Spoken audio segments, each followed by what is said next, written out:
நேயர்களே, பயனுள்ள பதிவு நிகழ்ச்சியில் உங்களை வரவேற்பதில் மகிழ்ச்சி. முட்டாள், மடையன் இந்த 2 பேருக்கும் ஏன் இந்த பேர் வந்ததுன்னு பார்க்கலாம். முட்டாள் அப்படின்னா தேர் ஓடுது பார்த்தீங்களா? தேர் ஓடும்போது அது தறிக்கட்டு ஓடும். அதை நிறுத்துறதுக்கு ஒரு முட்டு ஆள் வேணும். ஒரு மரக்கட்டையை போட்டு பெருசாக போட்டு நிறுத்தினா தான் அந்த தேர். இல்லை அது பள்ளத்துலேயும் மேட்லேயும் ஓட ஆரம்பிச்சிங்க, நிறைய பேர் உயிரை பழி வாங்கிடும் அது. அதனால் கண்டிப்பாக தேர் ஓட்டோன்னு இருக்கும்போது ஒரு முட்டு ஆளுன்னு ஒரு ஆள் வேணும். ஏன்னா அவன் தான் முட்டு கொடுப்பான். இந்த தேர் சக்கரத்தில் 2 முட்டை 4 பேர் இருப்பாங்க. 4 சக்கரத்தில் 4 பேர் முட்டு கொடுத்தா தான் அந்த தேர் நிற்கும். இல்லைன்னா அது பாட்டுக்கு போயிடும். அதுக்காகத்தான் அதே போல் சாமி கும்பிட்டுட்டு சாமி வெளியே போகுதுன்னு வச்சுங்க, ஊர்வலம் போகும்போது மேலே ஒயர் போகும், லைன் போகும், சில இடத்துல எதனா இருக்கும். அதுக்கு ஒரு பெரிய கொம்பு எடுத்து அந்த கொம்பில் வச்சுட்டு அப்படி ஒயரை தூக்கணுன்னா சாமி அப்படி போகும். இதுக்கெல்லாம் முட்டை ஆள் தேவை. இதனால தான் என்ன செஞ்சாங்க, அவங்களுக்கு எப்போ தேரோட்டம் ஓடினாலும் முட்டாள் இருக்கானா கூடுப்பான்னுவாங்க.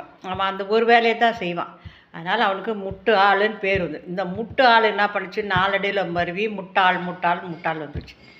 இந்த மடையன் இருக்காங்களே, அப்போல்லாம் ஆற்று நீரை சேமித்து வைப்பாங்க. மழை பெஞ்சதுன்னா ஏரி, கண்பாய், குளம் இதிலெல்லாம் தண்ணி சேமித்து வச்சா அது பாசனத்துக்கு உதவும்.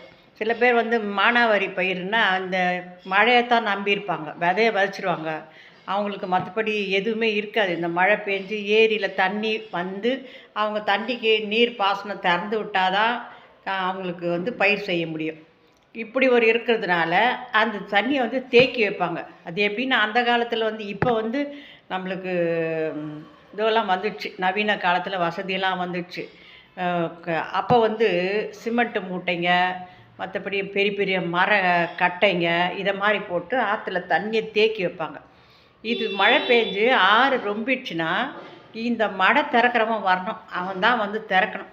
இப்போ அந்த மடை திறக்கிறவன் என்ன பண்ணுவான், ஆற்று கீழே உள்ளே போய் ஆழத்தில் போய் அந்த மடையை திறந்து விட்டால் தான் அது தண்ணி வெளியே பீரிச்சின்னு வரும்.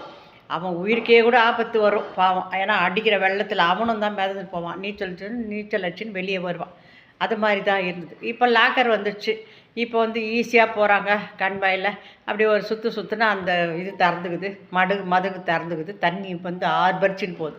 அப்போல்லாம் இந்த மடை திறக்கிறதுக்குன்னே இருப்பாங்க ஆளுங்க. அவன் திறந்தாதான் வரும், தண்ணி வெளியில் வரும். அதனால் அவனுக்கு மடையன்னு பேர் வந்தது. மடையை திறக்கிறவனை, அதனால் மடையன் போயிட்டு அவனுக்கு அந்த வேலை தான் தெரியும், வேறு தெரியாதுன்றதுனால அவனுக்கு மடையன். இதே காலப்போக்கில் மருவி நீ ஒன்றுத்துக்கு உதவ மாட்டடா, மடையன் தானே நீ, மடையன் முட்டாள் அப்படின்ற ஒரு பேர் மறியுது. உண்மையிலே அவங்க மடையனும் முட்டாளோ இல்லை. நல்ல அவங்களே இல்லைன்னா நீர் பாசனம் கிடைக்காது, நம்மளுக்கு எந்த வசதியும் இருக்காது. அதனால் அவங்க பாராட்டப்படக்கூடியவர்கள் தான். நன்றி, வணக்கம்.